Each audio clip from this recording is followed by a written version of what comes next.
Hello, আসসালামু আলাইকুম। আমরা তোমাদের এইচএসসি 18 বছর বয়স বাংলা সাহিত্য বা বাংলা প্রথমের কবিতা সেকশনের খুব ইম্পর্টেন্ট একটা কবিতা আজকের ক্লাসে আমরা শেষ করব। তোমাদের রিকোয়েস্ট থাকবে যারা ক্লাসটা দেখবা প্রথম থেকে শেষ পর্যন্ত থাকবা। আমরা প্রত্যেকটা লাইনের বিশ্লেষণ করে আমরা কবিতাটায় আগাবো। তো আমাদের লাইভটা ঠিকভাবে ব্রডকাস্টিং হচ্ছে কিনা একটু চেক করার দরকার। আমার কাছে ভিন্ন কোনো ডিভাইস নাই। কাইন্ডলি আমাকে একটু সময় দাও, আমি সবকিছু চেক করি। ঠিক আছে?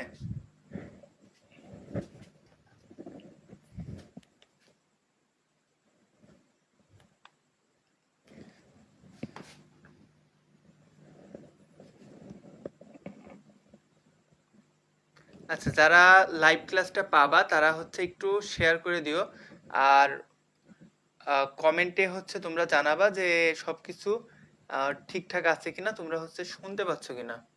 ঠিক, ওকে। আমাদের যে আজকের টপিক 18 বছর বয়স, এটা কিন্তু লিখছে তোমরা যারা মাধ্যমিকে পড়ো।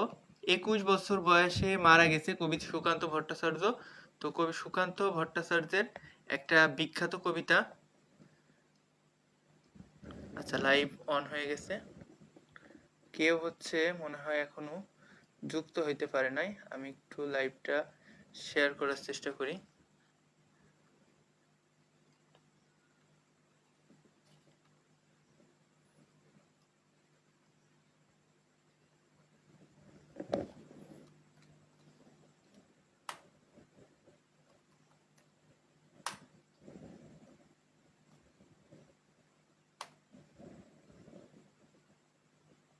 আচ্ছা, আমি এক জায়গাতে শেয়ার করে দিছি।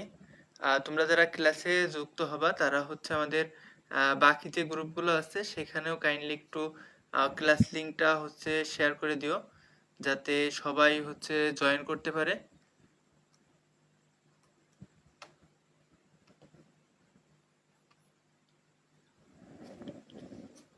আই থিঙ্ক আর বেশি শেয়ার করা লাগবে না। তোমাদের কাছে ক্লাসটা এতক্ষণ পৌঁছে যাওয়ার কথা। তারপরেও তোমরা যে মানে ক্লাসটা করবা, কোথা থেকে করবা, এটাতে এখনো বুঝতে পারো না।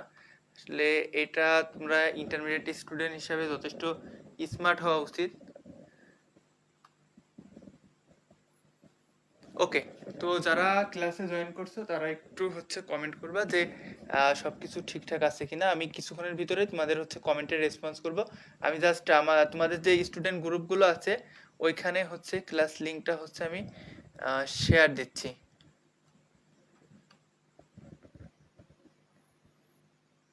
ওকে, তো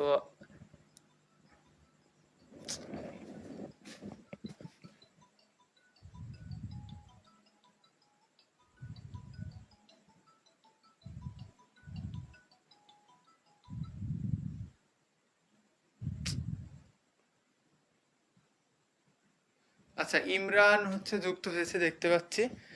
ইমরান আমাদের সাথে যুক্ত হয়েছে। আচ্ছা, আর যারা যুক্ত হবা একটু কমেন্ট করো।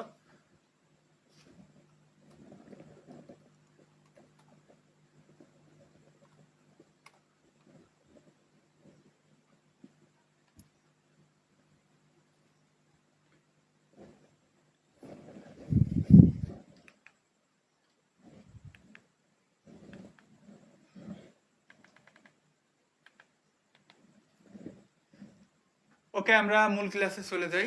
আমাদের আজকের টপিক 18 বছর বয়স কবি সুকান্ত ভট্টাচার্যের। এই কবিতাটাই তোমরা যারা ইন্টারমিডিয়েট পড়ো, নর্মালি ইন্টারমিডিয়েট স্টুডেন্টদের বয়স কত থাকে? তোমাদের সবার বয়স কত তোমরা একটু কমেন্টে জানাবা। 18 বছর বলতে শুধু কিন্তু 18 বছর নয় ভাইয়া, বোর্ড এক সাইড হয়ে গেছে। আচ্ছা, আমি খুব দ্রুত সবকিছু সেট আপ করছি। তো দ্রুত সেট আপ করতে গিয়ে একটু দেরি হয়ে গিয়েছে, সমস্যা নেই। আমি তোমাদের স্লাইড রেডি করে তারপরে ক্লাসটা নিতে গিয়ে এবং সব মিলিয়ে এক হাতে সবকিছু করতে গিয়ে লেট হয়ে গেছে। তো আমার কি ভয়েস শোনা যায় কিনা, সবকিছু ক্লিয়ার আছে কিনা তোমরা কমেন্টে জানাবা। ঠিক আছে? তো আমরা দেখি আমাদের 18 বছর বয়স কবিতাটা লিখছে কবি সুকান্ত ভট্টাচার্য। সুকান্ত ভট্টাচার্য 1926 সালে জন্মগ্রহণ করেন এবং 1947 সালে মারা যান। অনলি কিন্তু 21 বছর বেঁচে থাকে। তার মানে এখন হচ্ছে 2025 সাল, 2025 মাইনাস 21, 2004 সালে যাদের জন্ম, তোমাদের 2004 সালে যাদের জন্ম তাদের প্রায় সমবয়সী, সেই বয়সে সে মারা গেছে, খুব অল্প বয়সে মারা গেছে। কিন্তু এই কবিতাটা পড়ছো, তার কিন্তু প্রতিভা স্বাক্ষর রেখে গেছে। এটা এখন ইন্টারমিডিয়েটের বইয়ে। তোমরা কি জানো কবি সুকান্ত ভট্টাচার্য, তোমাদের বইয়ে হয়তো দেয়া নেই, উনি হচ্ছে ম্যাট্রিক পরীক্ষায় ফেল করছিল, এজন্য ওনাকে কলেজে উঠতে দেওয়া হয়েছিল না, মানে এসএসসি পরীক্ষায় উনি ফেল করছিল, কলেজে উঠতে পারছিল না। সেই কবি সুশান্তের কবিতা এখন কলেজের বইয়ে পড়ানো হয়, অনার্সে পড়ানো হয়, মাস্টার্সে পড়ানো হয়। তাহলে কি পরিমাণ ওনার ট্যালেন্ট ছিল। তো আসো আমরা আজকে ওনার যে অসাধারণ প্রতিভার অসাধারণ একটা কবিতা, এটাই যাব। তার আগে হচ্ছে আমরা একটু ওনার জন্ম পরিচয় নিয়ে ডিসকাশন করি। তো কবি সুকান্ত ভট্টাচার্যের জন্ম কত সালে? 1926 খ্রিস্টাব্দের 15 আগস্ট, কলকাতার কোথায়? কালীঘাটে। তোমরা রানু মণ্ডলের নাম শুনছো না? রানু মণ্ডলের বাড়ি কোথায়? রানাঘাটে। এবং সুকান্তর বাড়ি হচ্ছে কলকাতায়, যে কলকাতা কালী, কলকাতা কালী, এভাবে রিলেট করে মনে রাখতে পারো। কলকাতার কালীঘাট খুব একটা ইম্পর্টেন্ট না, যেহেতু কলকাতা জড়িয়ে আছে। তার পৈতৃক নিবাস হচ্ছে গোপালগঞ্জের কুটালীপাড়ায়। গোপালগঞ্জের কুটালীপাড়ায় কিন্তু আরেকজনের পৈতৃক নিবাস। আমরা গোপালগঞ্জের কুটালীপাড়ায়, তোমরা কে কে গেছো একটু হচ্ছে কমেন্ট করবা। তার পিতার নাম ছিল কি? নিবারণ চন্দ্র ভট্টাচার্য, মায়ের নাম হচ্ছে সুনীতি দেবী। ওকে।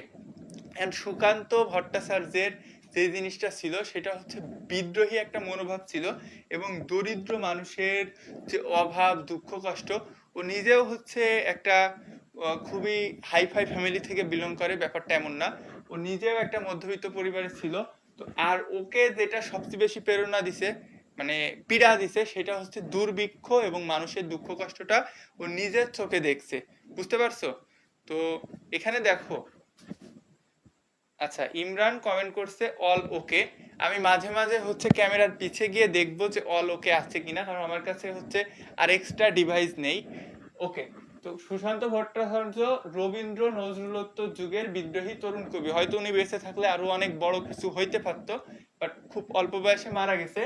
যিনি নজরুলের মতোই তার কাব্যে উচ্চারণ করে গেছেন কি? অন্যায়, অবিচার, শোষণ, বঞ্চনার বিরুদ্ধে বিদ্রোহ ও সংগ্রামের আহ্বান, বিপ্লব, মুক্তির পক্ষে একাগ্রতার ঘোষণা। কৈশোরে বিশ্বব্যাপী মহাযুদ্ধের যে ধ্বংস তাণ্ডবলীলা দেখছে, এরপরে দুর্ভিক্ষে মানুষের যে হাহাকার। তো উনাকে মূলত ইনফ্লুয়েন্স করছে দুইটা জিনিস, কি কি? একটা হচ্ছে বিশ্বযুদ্ধ, যুদ্ধ বাদলেই তো মানুষের কষ্ট দুর্দশা শুরু হয়ে যায়, তাই না? আরেকটা হচ্ছে দুর্ভিক্ষ। দেখো একটা ছোট মানুষ, যে বয়সে তুমি আমি আমরা কিসে ব্যস্ত, আমরা ফেসবুকিং করতে ব্যস্ত, টাইম ওয়েস্ট করতে ব্যস্ত, সেই বয়সে কিন্তু সে মানুষ নিয়ে ভেবেছে, মানুষ নিয়ে চিন্তা করেছে। তো এইটাই হচ্ছে মহামানবদের লক্ষণ। তোমাদের ভিতর থেকেও হয়তো কোনো মহামানব বের হবে ইন ফিউচার। তো দেখো এই যে বিশ্বব্যাপী মহাযুদ্ধের ধ্বংস, তাণ্ডবলীলা, দুর্ভিক্ষের করাল গ্রাসে মৃত্যু, হাহাকার দেখে তিনি এতটাই আলোড়িত হন যে সামাজিক অনাচার, বৈষম্যের বিরুদ্ধে প্রতিবাদ ও নির্যাতিত মানুষের জন্য গভীর মমতা তার কবিতায় বাণী রূপ পায়। কারণ সাহিত্যকর্ম, তার একটা বিখ্যাত সাহিত্যকর্ম আছে, এটা মনে রাখবা। সাহিত্যকর্মটার নাম হচ্ছে ছাড়পত্র। এটা কিন্তু খুব ইম্পর্টেন্ট একটা MCQ for both HSC and obviously admission. হ্যাঁ, যে ছাড়পত্র কাব্যগ্রন্থটি কার লেখা? কার? সুকান্ত ভট্টাচার্য। ঠিক আছে। তার অন্যান্য কাব্যগ্রন্থ আছে ঘুম নেই, পূর্বাভাস, তারপরে আর কি কি আছে? মিঠে কড়া, অভিযান, হরতাল। তিনি কিন্তু ফ্যাসি বিরোধী লেখক। ফ্যাসি বিরোধী লেখক, শিল্পী সংঘের পক্ষে আকাল নামে একটা কাব্যগ্রন্থ উনি হচ্ছে ওই বয়সে সম্পাদনা করেন, এবং তিনি দৈনিক স্বাধীনতার কিশোর সভা অংশের প্রতিষ্ঠাতা ছিলেন। মৃত্যুর আগ পর্যন্ত সম্পাদকের দায়িত্ব পালন করে। তিনি 1947 খ্রিস্টাব্দের 13ই মে, মাত্র 21 বছর, মানে 20 বছর 9 মাস, 21 বছর হয়নি, 20 বছর 9 মাস বয়সে প্রতিভাবান কবি যক্ষা রোগে আক্রান্ত হয়ে যাদবপুর টিবি হাসপাতালে মৃত্যুবরণ করেন। যক্ষা রোগের রক্ষা নাই, আগে কথা ছিল। যক্ষার কিন্তু আগে কোনো প্রতিষেধক ছিল না, এখন অনেক উন্নত চিকিৎসা উঠছে। তোমাদের যদি 3 সপ্তাহের বেশি কারো কাশি থাকে, তারা যক্ষা নিরাময় কেন্দ্র আছে সদর হাসপাতালে বা সরকারি হাসপাতালগুলোতে গেলেও পাবা। এবং হচ্ছে বিরাকের উদ্যোগে তোমার স্বাস্থ্য সংস্থার মাধ্যমে হচ্ছে, এটা কিন্তু ফুললি ফ্রি তোমাদের টেস্ট করে, তোমরা এই টেস্টগুলো করবা। না হোক তাও নিজেকে সেফ রাখার জন্য এই পরীক্ষাগুলো করলে তোমাদের হচ্ছে সমস্যা হবে না। কাশির সমস্যাটা যদি হয় এটা টেস্ট করবা। আমি হচ্ছে রিসেন্টলি আমার কাশি সারছিল না, 1 মাসের বেশি হয়ে গেছিলো, আমি টেস্ট করেছিলাম। কোনো হচ্ছে টাকা পয়সা কোনো কিছু লাগে না, ইভেন ওরা যে এক্সরেটা করে সেটাও হচ্ছে ফ্রি। তো দেখো, এই সুকান্ত ভট্টাচার্য যখন মারা যায় তখন কথিত আছে ওনার বালিশের নিচেই একটা কাগজ পাইছিল।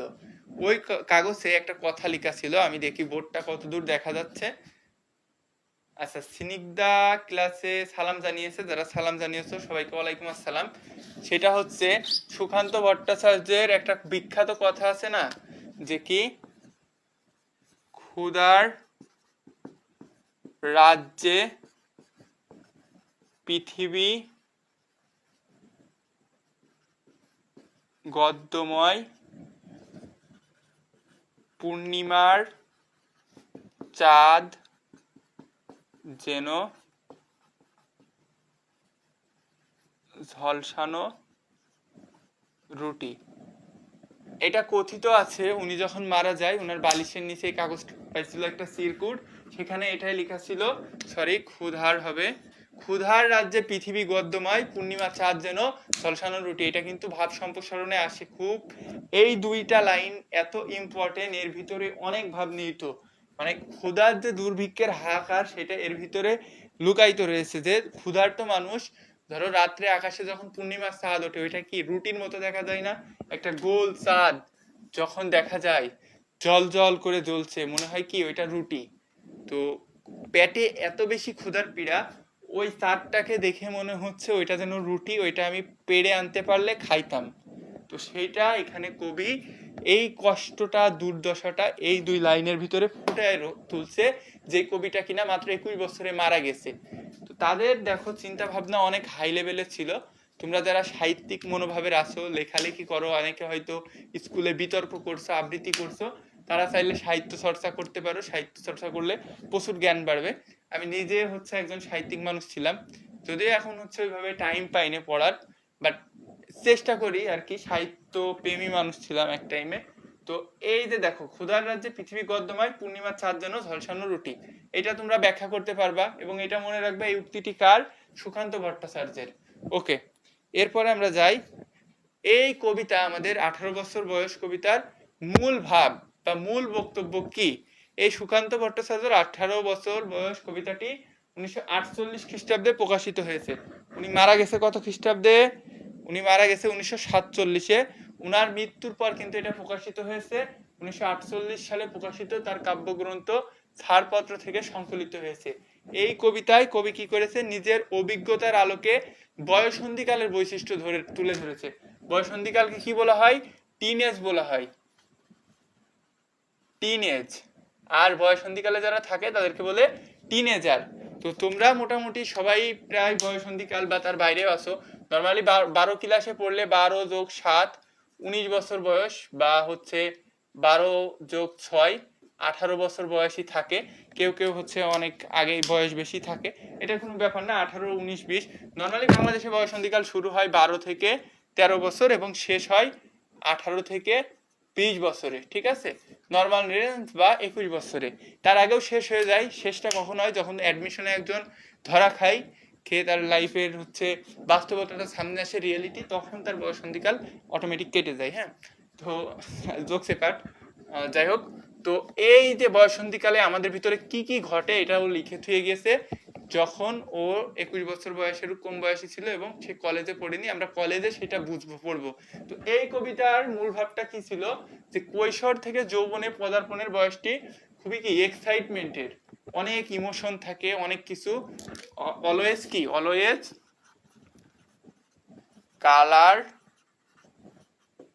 ভীষণ, চারপাশ অনেক বেশি রঙিন মনে হয়। রিসেন্টলি এবার এইচএসসি পরীক্ষায় তোমরা দেখছো একটা মেয়ে পরীক্ষা না দিতে গিয়ে নিখোঁজ হয়ে গেছে, পরে অন্য জায়গা থেকে উদ্ধার হয়েছে। তো এমন অনেক কিছু আছে যে কালার ভীষণ হয়ে অনেক কিছু ভাবতে পারে দিন দুনিয়ায়, বাট সবকিছু কালারফুল না, অনেক কিছু হচ্ছে ব্ল্যাক অ্যান্ড হোয়াইটও আছে। সেটা তোমাদের চিনতে হবে, বুঝতে হবে। তো এবং এই বয়সে যেটা হয়েছে সবচেয়ে বাস্তব উদাহরণ হচ্ছে 2024-এর জুলাই আগস্ট। যেই আগস্ট মাসে আমরা এখনো অবস্থান করছি। দেখছো তোমরা কিভাবে বন্দুকের সামনে বুক যেতে পেতে দিয়ে দাঁড়িয়েছে যে মেরে ফেলো। মানে এই যে আমাদের যে জেনারেশন 18 বছর বয়স, এটা মূলত কাদেরকে বুঝাইছে? এটা হচ্ছে জেনজি বা জেনারেশন জেড কে বুঝাইছে। এই যে জেনজির হচ্ছে মেন সমস্যা হচ্ছে এরা কি করতে পারে না জানো? জেনজির মেন সমস্যা হচ্ছে জেনজি কোনো ডিসিশন নিতে পারে না। এদের হচ্ছে রক্ত গরম, এ যেটাকে সঠিক মনে করে এটা করব তো করবই, কেউ বাধা দিলে কোনো বাধা মানে না, নিজের জীবন দিয়ে দেবে বাট কোনো বাধা মানবে না। যদি ওর ডিসিশনটা ভুল হয় বা সঠিক হোক, সে ডাজেন্ট কেয়ার। তো এই যে জেনজি, এরপরে হয়তো জেনারেশন আলফা আসবে, বাট এই যে তোমরা যারা জেনজি আছো তাদেরকে বুঝতে হবে এবং নিজেদের ডিসিশন মেক করার বা ডিসিশন নেওয়ার ক্ষমতাটা অর্জন করতে হবে, নাইলে কেউ তোমরা সাকসেস হইতে আমরা কেউই পারবো না।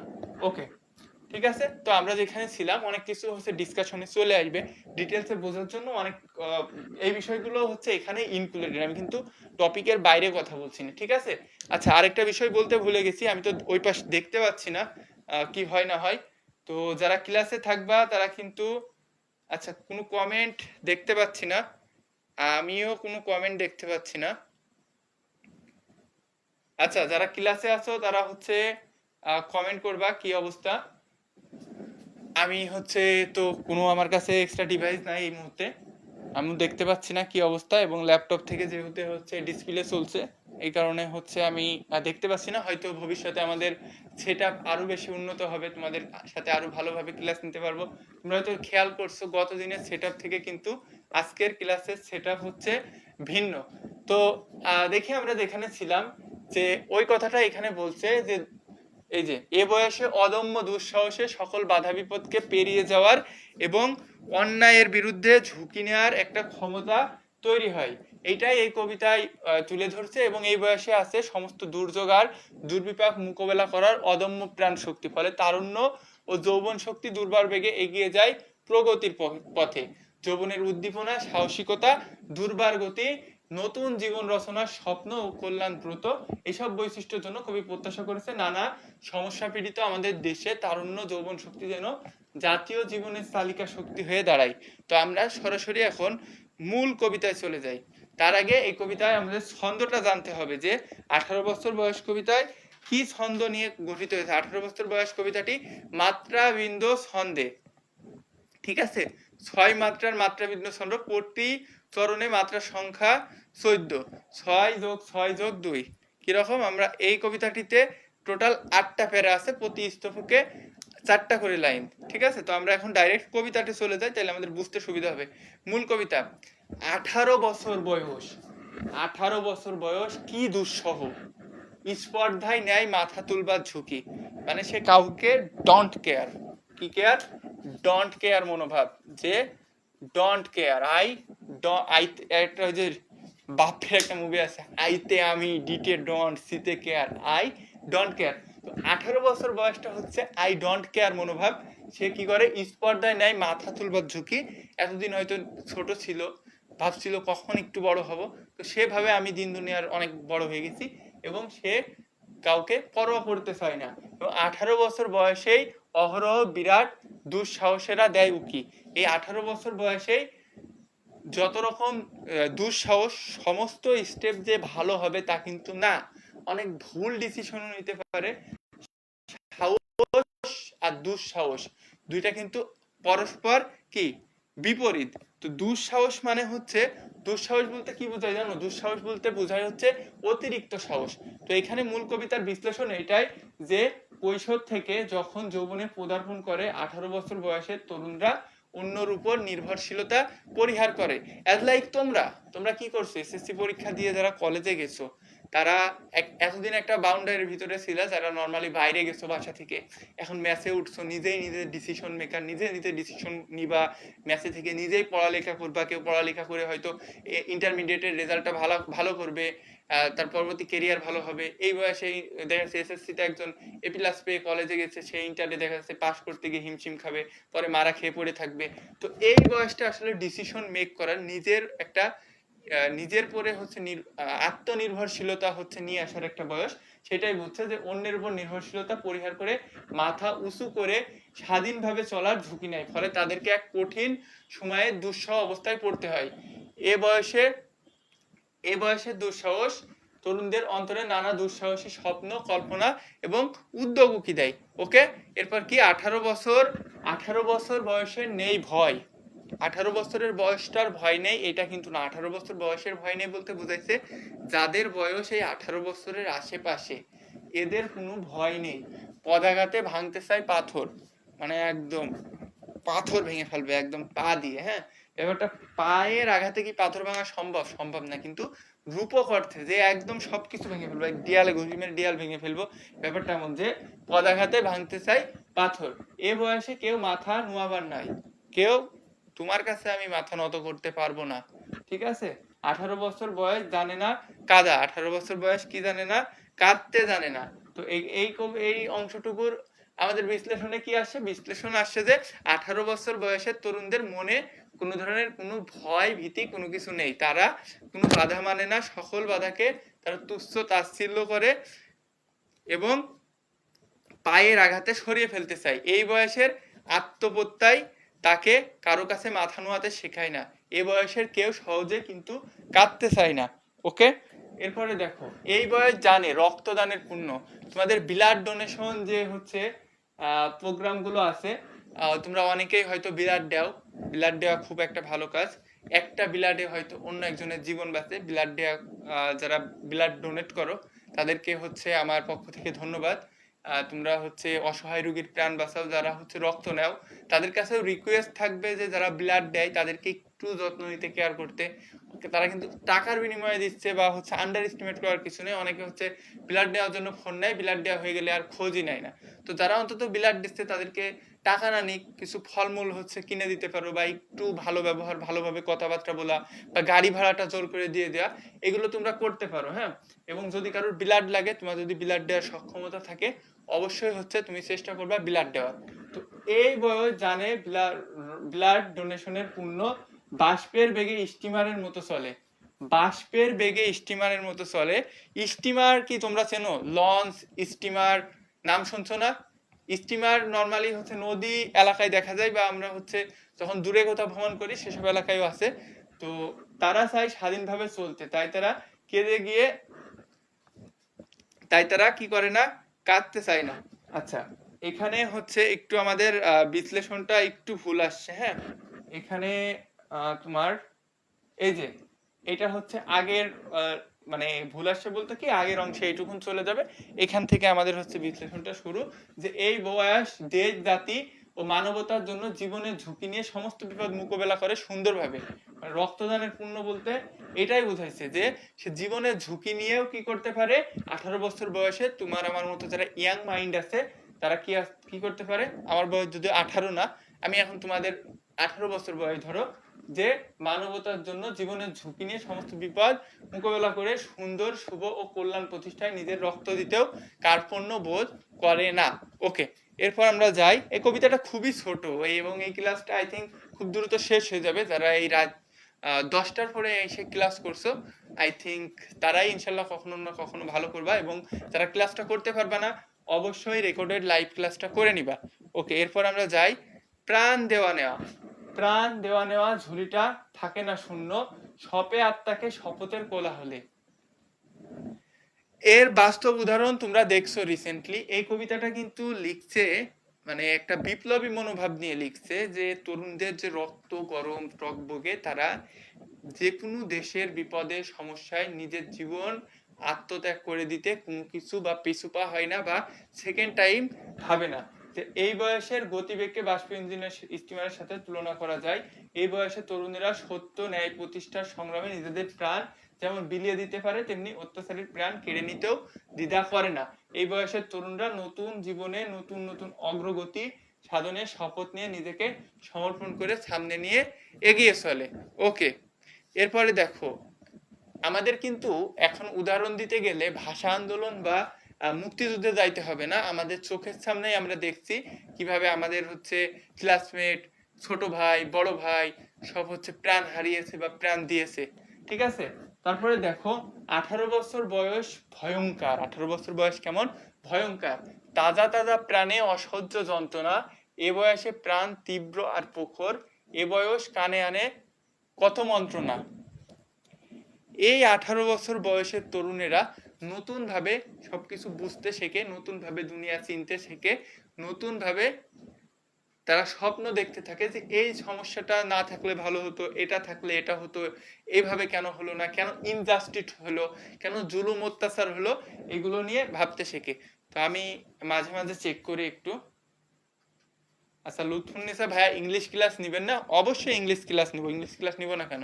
আজকে বাংলা ক্লাস নিচ্ছি, কালকে হয়তো বা পরশুদিন হয়তো ইংলিশ ক্লাস নিব। ইংলিশ, বাংলা, আইসিটি এই তিনটা ক্লাস আমি তোমাদেরকে নিব ইনশাল্লাহ। ওকে, তো দেখো 18 বছর বয়সের প্রাণবন্ধ তরুণেরা চারপাশের অন্যায়, অত্যাচার, শোষণ, পীড়ন, সামাজিক বৈষম্য, তারপরে কি, আচ্ছা আমি হাত দিয়ে দিয়ে দেখাই, তাইলে হচ্ছে তোমাদের হচ্ছে বুঝতে আরো সুবিধা হবে। ভেদাভেদ ইত্যাদি দেখে ক্ষুব্ধ হয়ে ভয়ঙ্কর রূপ ধারণ করে। অনুভূতির তীব্রতা ও সুগভীর সংবেদনশীলতা তাদের মনোজগতে। এখানে অনেক কঠিন কঠিন ভাষা লেখা রয়েছে, কারণ ব্যাখ্যাটা আমি যেটা মুখে বলে দিচ্ছি ওইটাই। তোমাদের সৃজনশীল আসলে তোমাদের যত কঠিন ওয়ার্ড ব্যবহার করতে হবে, ব্যাপারটা এমন না, ঠিক আছে? তোমরা নিজেদের মতো করে বুঝিয়ে লিখতে পারলেই হবে। আমি বিভীষণের প্রতি মেঘনাদ, ওই কবিতাটাও সেম কথা বলছিলাম, এটাতেও সেম কথা বলছি। কবিতার মূল থিম বা কোন লাইনে কি বোঝাচ্ছে তুমি যদি বোঝো তাহলে তুমি সৃজনশীল লিখতে পারবা। এরপরে দেখো যে 18 বছর বয়স যে দুর্বার, পথে প্রান্তরে ছোটায় বহু তুফান। 18 বছর বয়স কি? 18 বছর বয়স দুর্বার, পথে প্রান্তে তুফান ছুটায়। কিরকম তুফান ছুটায়? আচ্ছা তুফান মুভিটা কি তোমরা দেখছো কেউ? দুর্যোগে হাল ঠিক মতো রাখা ভার, ক্ষত বিক্ষত হয় সহস্র প্রাণ। তুফান বলতে কি বোঝায়? বলে না যে একদম ঝড় তুফান শুরু হয়ে গেছে। তো তুফান কিন্তু হচ্ছে একটা প্রাকৃতিক দুর্যোগ।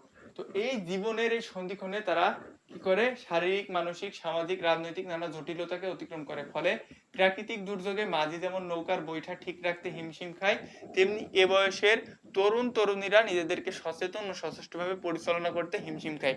আমি আগেই বলে দিচ্ছি যে এই বয়সে এরা কোনো ডিসিশন মেক করতে পারে না। আমি মূল ভাব বলেই দিচ্ছি, সেটাই জাস্ট তোমরা কবিতার ভিতরে পাবা। ডিসিশন নিতে পারে না, ডিসিশন নিতে না পারার কারণে তারা হচ্ছে লাইফে হয় অনেকে অনেক ভুল ডিসিশন নিয়ে অনেক দূর এগিয়ে যায়, বা অনেকের লাইফটা পুরো ধ্বংস হয়ে যায়। তো সঠিক ডিসিশন নিতে শিখতে হবে। তো দেখো নিজেদেরকে সচেতন ও সচেষ্টভাবে পরিচালনা করতে হিমশিম খায়। কখনো বা তারা পদস্থলিত হয়ে জীবনকে ক্ষত বিক্ষত করে হাজারো প্রাণকেও ক্ষতিগ্রস্ত করে। ঠিক আছে, নিজে তো ক্ষতিগ্রস্ত হয়, আরো অন্যদেরকেও ক্ষতিগ্রস্ত করে ফেলে। ওকে, এরপর দেখো 18 বছর বয়সে আঘাত আসে অবিশ্রান্ত। আমি তোমাদেরকে একটা কোশ্চেন করবো, যারা 18 বছর বয়স কবিতাটা পড়ছো। 18 বছর বয়স কবিতায় 18 বছর ওয়ার্ডটা কতবার ব্যবহৃত হয়েছে? এটা সম্ভবত জাহাঙ্গীরনগর বিশ্ববিদ্যালয়ের একটা প্রশ্ন। তোমাদের যদি কেউ জানা থাকে বা পড়ে থাকো বা বই সামনে থাকে গুনে থাকো, তাহলে হচ্ছে কমেন্টে অ্যান্সারটা দিবা যে 18 বছর বয়স কবিতায় 18 বছর ওয়ার্ডটা কতবার ব্যবহৃত হয়েছে। তো দেখো 18 বছর বয়সে আঘাত আসে অবিশ্রান্ত, একে একে হয় জড়ো, এ বয়স কালো লক্ষ দীর্ঘশ্বাসে, এ বয়স কাঁপে বেদনায় থর থর। ওকে,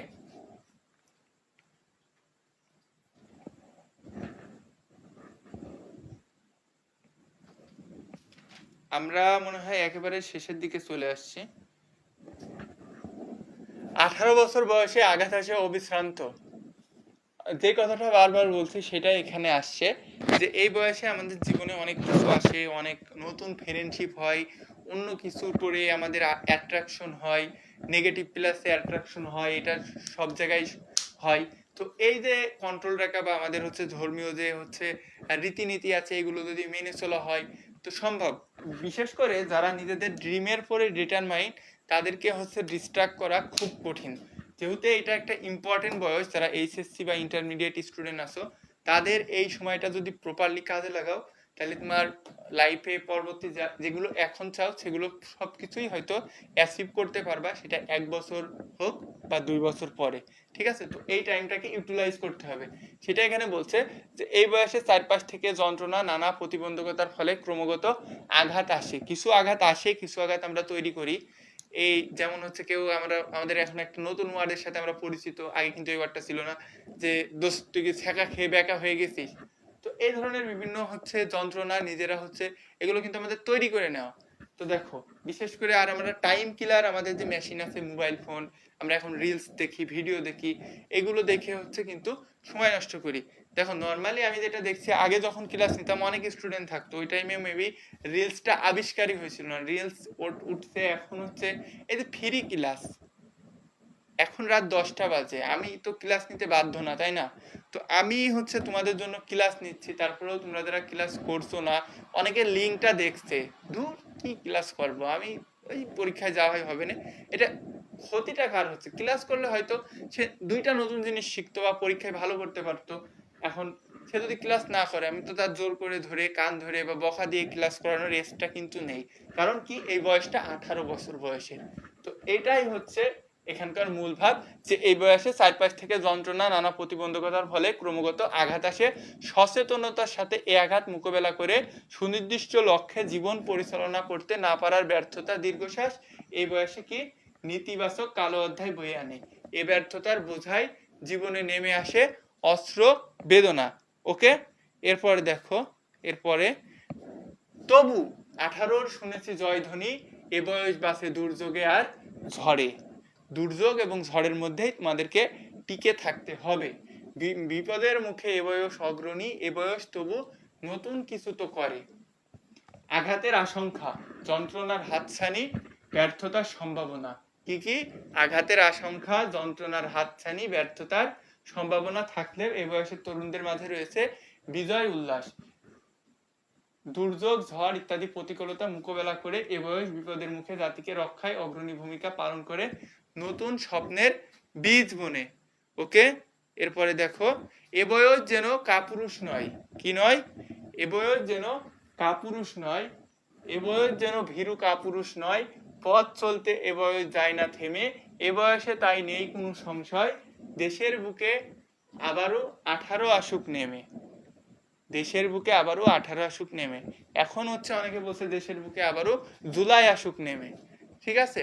তো এই যে লাইনটা এখানে, এই কবিতাটা কিন্তু খুব সহজ কবিতা। বিভীষণের প্রতি মেঘনার যেমন মানে ওয়ার্ড গুলো থাকে হচ্ছে আমাদের কোথাও ব্যবহার হয় নাই, শুধু এমন ওয়ার্ড আছে কিছু ওয়ার্ড শুধুমাত্র ওর কবিতাতেই ব্যবহার হয়েছে, তুমি কোশ্চিন কালেও ওই ওয়ার্ড কোনো জায়গায় খুঁজে পাবে না।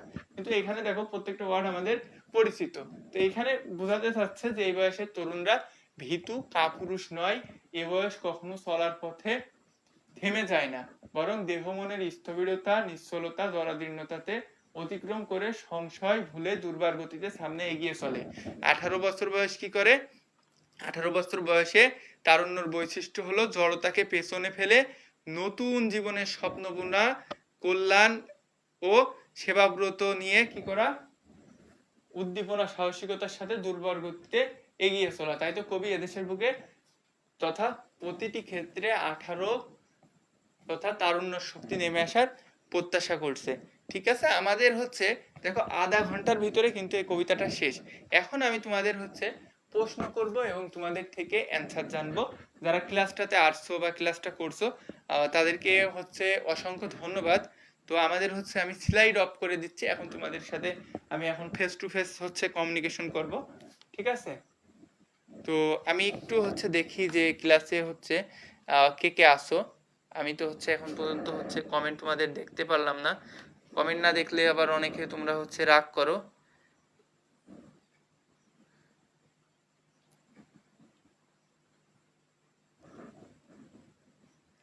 আচ্ছা, কারোর কোনো কমেন্ট দেখা যাচ্ছে না কেন? এটা কি রিলস রিলস প্লে হচ্ছে? মূল ভিডিও কই?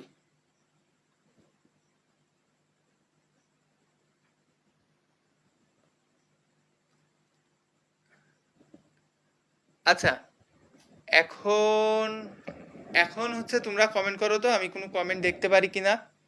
আজকের লাইভটা হচ্ছে এমন হচ্ছে কেন? আচ্ছা, যারা ক্লাসে আছো তারা একটু হচ্ছে এখন কমেন্ট করো। লাইভটা, আচ্ছা কিছু হচ্ছে আমাদের প্রবলেম হচ্ছে, গত দিনেও দেখলাম এই জিনিসটা হচ্ছে ঘটছে আর কি। আচ্ছা, লুৎফুন্নেসা কমেন্ট করছে আমি আছি। লুৎফুন্নেসা হচ্ছে বহুদিন আগে থেকে হয়তো এই পেজের ফলোয়ার, অ্যানিভার্সারি ফলোয়ার দেখাচ্ছে। ওকে, তো আমি তোমাদের এখন প্রশ্ন করব, তোমরা হচ্ছে অ্যান্সার করবা। আর কে কে আসো ক্লাসে? লুৎফুন্নেসা বাদে সিরুজনি ইসলাম, আমি মেবি ফার্স্ট টাইম দেখছি, স্নিগ্ধা জান্নাত, কানিস ফাতেমা ছাপা, তারপরে হচ্ছে আর কে আসো ক্লাসে? আলভি হাসান। ওকে, রিলসে জয়েন আছি। আচ্ছা, এখন হচ্ছে যে ফেসবুকের নতুন নিয়ম হচ্ছে রিলস হয়ে যাচ্ছে অটোমেটিক। আমি দেখতে পাচ্ছি তোমরা যারা ক্লাসে আছো কাইন্ডলি ক্লাসগুলো হচ্ছে আমাদের ওই স্টুডেন্ট গ্রুপগুলোতে বা হচ্ছে তোমাদের ফ্রেন্ডদেরকে হচ্ছে শেয়ার করে দিবা। ওয়ারিশা খাতুন আছে।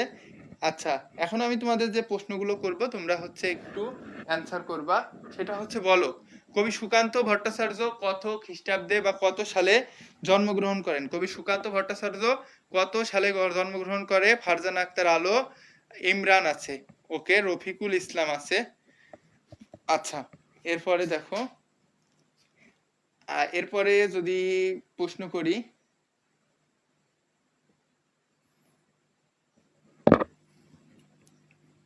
আঠারো বছর বয়স কবিতাটি কত সালে প্রকাশিত হয় এবং কবি সুকান্ত ভট্টাচার্যের জন্ম কত সালে?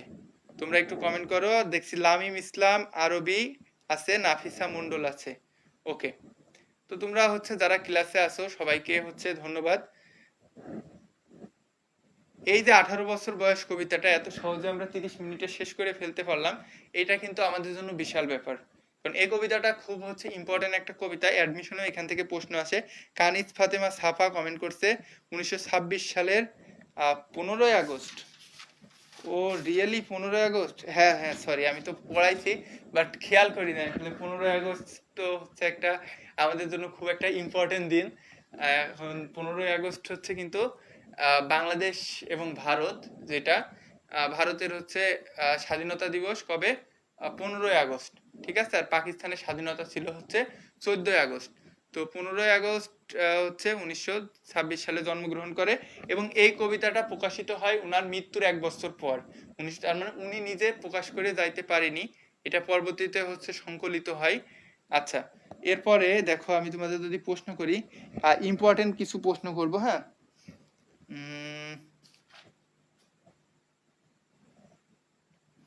আচ্ছা, তোমরা অ্যান্সার করো, ছাড়পত্র কাব্যগ্রন্থটি কত সালে প্রকাশিত হয়? এই কবিতাটার কিন্তু ছাড়পত্র কাব্যগ্রন্থ কত সালে প্রকাশিত হয়? আর এর আগে বিভীষণের প্রতি মেঘনাদ কবিতাটা যদি তোমরা কেউ ক্লাস না করে থাকো, অবশ্যই অবশ্যই ক্লাস করে নিবা। এবং আজকের ক্লাসের হচ্ছে লাইটিং নিয়ে কি তোমাদের কোনো অভিযোগ আছে? যেমন আগে হচ্ছে লাইটিং এর সমস্যা হচ্ছিল, এখন আই থিঙ্ক সবকিছু হচ্ছে চকচকা দেখা যাচ্ছে না?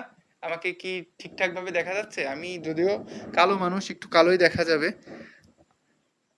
এত লাইট দেওয়ার পরেও। আচ্ছা, জন্ম তারিখটা ভাইয়া স্কিপ হয়ে গেছে, প্রকাশিত হয় না না, এটা স্নিগ্ধা জান্নাত হচ্ছে ভুল করছো।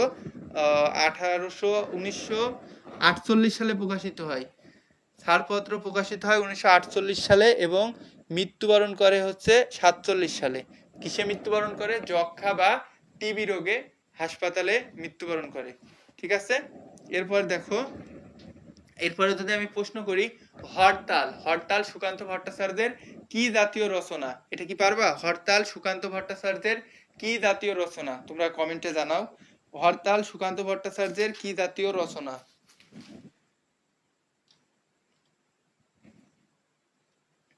এই অধ্যায়ের প্রশ্নগুলো এমন, এখানে হচ্ছে অপশন ছাড়া হচ্ছে আসলে পারা একটু হচ্ছে কঠিন। আচ্ছা, রফিকুল ইসলাম। আচ্ছা, রফিকুল ইসলাম তো তোমার নাম না, তোমার আব্বুর নাম না কার নাম? তোমার নামটা কি আমার হচ্ছে খেয়াল নাই মেবি। তারপরে দেখো, আচ্ছা, আমি এখান থেকে ব্যাকরণ ধরলে তোমরা মনে হয় পারবা না নে। আমি ব্যাকরণের উপরে হচ্ছে আলাদা আলাদা ভাবে সুন্দর করে করে ক্লাস নিব। এই পেজ থেকে হচ্ছে আমি কখনো ক্লাস নিইনি। এই পেজটা 2022 সালে হচ্ছে ওপেন করছিলাম মেবি। তারপরে হচ্ছে আর ক্লাস নেওয়া হয়নি। আমি হচ্ছে বেশিরভাগ ক্লাস নিচ্ছি আমাদের যে ড্রিম মেকার একাডেমির পেজ, সেখান থেকে। তো আমি চাচ্ছিলাম ওইখান, যদি এখানে লাইভ করতে সমস্যা হয় আমি ওই পেজ থেকে লাইভ করব, সমস্যা নেই। আমাদের পেজ আছে, চ্যানেলও আছে, সব কিছুই আছে, শুধু তোমাদের হচ্ছে ক্লাস করা দরকার। তোমরা হচ্ছে ক্লাস করবা, হ্যাঁ। কমেন্টে রিপ্লাই দেন। হ্যাঁ, কমেন্ট তো আমি সবারই দেখছি। তো এরপরে হচ্ছে বলো, কোন বয়স সুন্দর শুভ কল্যাণের রক্ত মূল্য দিতে জানে? 15, 18, 16, 19। অ্যান্সার করো, কোন বয়স সুন্দর শুভ কল্যাণের জন্য রক্ত মূল্য দিতে পারে? আচ্ছা, অনেকে কমেন্ট করছে অন্যান্য রচনা। আমি এখানে একটু কারেকশন করে দিই, দেখছো তোমরা এটা পারো নাই কিন্তু। হ্যাঁ, হরতাল হচ্ছে সুকান্ত ভট্টাচার্যের একটা নাটক। মনে থাকবে হরতাল কি? সুকান্ত ভট্টাচার্যের একটা নাটক। অন্যান্য রচনা বলে হচ্ছে কি কোনো কিছু হয়? অন্যান্য রচনা বলে কোনো কিছু হয় না। ওখানে বইয়ে দেওয়া রয়েছে অন্যান্য রচনা। রফিকুল ইসলাম, চিনতে পারছেন? আমি যাদের সাথে কথা বলি 2-5 বছর পরে হইলেও আমার হচ্ছে মনে থেকে যায়। তো আমার হচ্ছে মনে আছে তোমার কথাটা, স্যার এই কবিতায় 18 বছর বয়স কয়বার উল্লেখ আছে? এটা তোমাদেরকে আমি প্রশ্ন দিচ্ছি, এটার অ্যান্সার আমি হচ্ছে বলে দিব না, এটা তোমরা নিজেরা বের করে গুনে গুনে বের করবা।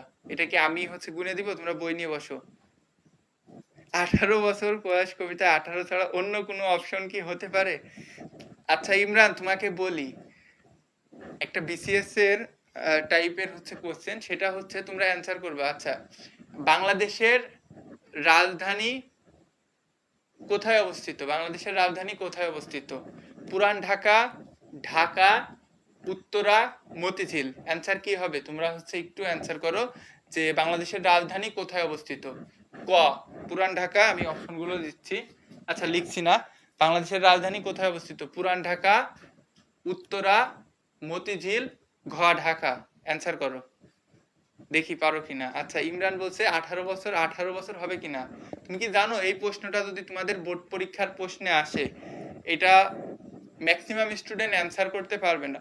ভাববে 18 বছর বয়স যখন রয়েছে, এইটা 18 বছর না, এটা মনে হয় অন্য কিছু হবে, নাইলে প্রশ্নটা দিল কেন? এই ধরনের আমাদের সহজ প্রশ্নে ভুল হয়ে যায়। বিসিএস এর কোশ্চেন দেখবা, ওখানে আছে বাংলাদেশের জাতীয় পাখি কোনটা।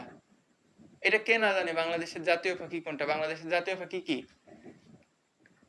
আচ্ছা, এখানে রফিকুল ইসলাম দেখছি হচ্ছে পারছে। আর লুৎফুন্নেসা লিখছে ঢাকা, পুরান ঢাকা। আচ্ছা, তো তোমরা আরেকটু এটার অ্যান্সার করো, আমি তোমাদের হচ্ছে আরো হচ্ছে প্রশ্ন ধরি। যেমন একটা নতুন জিনিস বললাম, অনেকে হয়তো জানতে না, হরতাল সুকান্ত ভট্টাচার্যের কিন্তু একটা রচনা। হ্যাঁ, তো 18 বছর বয়সের তরুণরা কি ভাঙতে চায়? 18 বছর বয়সে তরুণরা কি ভাঙতে চায়? দেখো দুইজন অ্যান্সার করছে অলরেডি। পুরান ঢাকা। পুরান ঢাকার হচ্ছে হাজি বিরিয়ানি আছে, এটা কি খাইছো কেউ?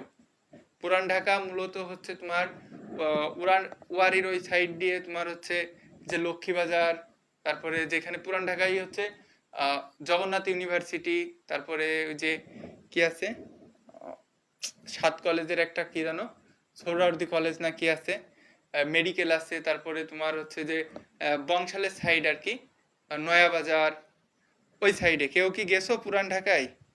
আচ্ছা আমি অ্যান্সারটা বলে দিই, তোমরা অনেকেই জানো না যে সবাই জানো যে বাংলাদেশের রাজধানী ঢাকা, বাট বাংলাদেশের রাজধানী কোথায় অবস্থিত এই প্রশ্নটা মনে হয় কেউ কখনো ফেস করনি। এই ক্লাসের মাধ্যমে আজকে প্রশ্নের অ্যান্সারটা জেনে দাও।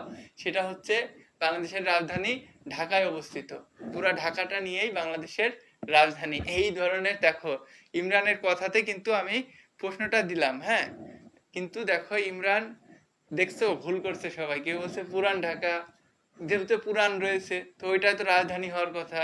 কেউ বলবে উত্তরা, আধুনিক ঢাকা হচ্ছে, কেউ বলবে মতিঝিল, বাট অ্যান্সার কিন্তু ঢাকায়। হ্যাঁ, তো আমি অপশন যদিও একটু উল্টাই দিছি, এমন অপশন থাকে যে ঢাকা উত্তর সিটি কর্পোরেশনে, ঢাকা দক্ষিণ সিটি কর্পোরেশনে। তো সহজ প্রশ্নে আমাদের হচ্ছে ভুল যায় বেশি। স্যার আগের পরীক্ষার পুরস্কার কবে দেবেন? আগের পরীক্ষা না, এখানে আমরা যখন পুরস্কৃত করব সবাইকেই পুরস্কৃত করব। আমাদের হচ্ছে প্ল্যান আছে, যখন স্টুডেন্ট আরো বেশি হবে আমরা হচ্ছে একটা দুইটা করে তো টি শার্ট বানানো যায় না, আমরা একবারে হচ্ছে অনেকগুলো, কয়েক ডজন হচ্ছে টি শার্ট তৈরি করব আমাদের ডিএমএস এর। দেন হচ্ছে তোমাদের সেটা দিয়ে আমাদের ড্রিম মেকার লেখা থাকবে, যে টি শার্টটা পরে আমরাও ক্লাস নিব। তো সেই টি শার্টটাই হচ্ছে তোমাদেরকে ইনশাল্লাহ পাঠাই দিব। আমাদের কাছে লিস্ট থাকবে যে কে কে হচ্ছে ভালো পারফরমেন্স করছে। স্যার এখনো চট্টগ্রামের বাইরে যেতে পারি নাই, আচ্ছা, হ্যাঁ যাবা ইনশাল্লাহ, একদিন অনেক জায়গাতে যাবা। তো আমি হচ্ছে আজকে নতুন সেট আপে তোমাদের সাথে ক্লাস নিলাম, লাইটিং টাইটিং নতুন ভাবে সবকিছু ডেকোরেশন করে আমার নিজের কাছেও ভালো লাগছে। আর আমি হচ্ছে আর গল্প করি না, আমি ক্লাসটা এতক্ষণ নেওয়ার পরও মনে হচ্ছে আমার এত তাড়াতাড়ি ক্লাসটা শেষ হয়ে যাচ্ছে কেন। আজকে কি আরো একটা চ্যাপ্টার করালে ভালো হতো। আচ্ছা, রাত অনেক হয়ে গেছে, আজকে আর আমরা আর বেশি ডিসকাশনে যাব না। তোমাদের রিকোয়েস্ট থাকবে পরবর্তী ক্লাসে তোমরা যুক্ত হবা, হয়তো পরে ইংলিশ বা আইসিটি হইতে পারে। এবং অবশ্যই ইউটিউবে আমাদের যে dream maker academy YouTube channel আছে সেখানে সাবস্ক্রাইব করে রাখবা। আই থিঙ্ক ওখানকার ক্লাসগুলো তোমাদের এইচএসসি প্রিপারেশনকে আরো বেশি হচ্ছে ইনরিস্ট করবে। তো সবাই ভালো থেকো, এবং তোমাদের যারা ক্লাস করো ক্লাসগুলো হচ্ছে ফ্রেন্ড সার্কেলের কাছে পাঠিয়ে দিবা, হ্যাঁ সবাই যাতে ক্লাস করে। তো সবাই ভালো থেকো, আল্লাহ হাফেজ।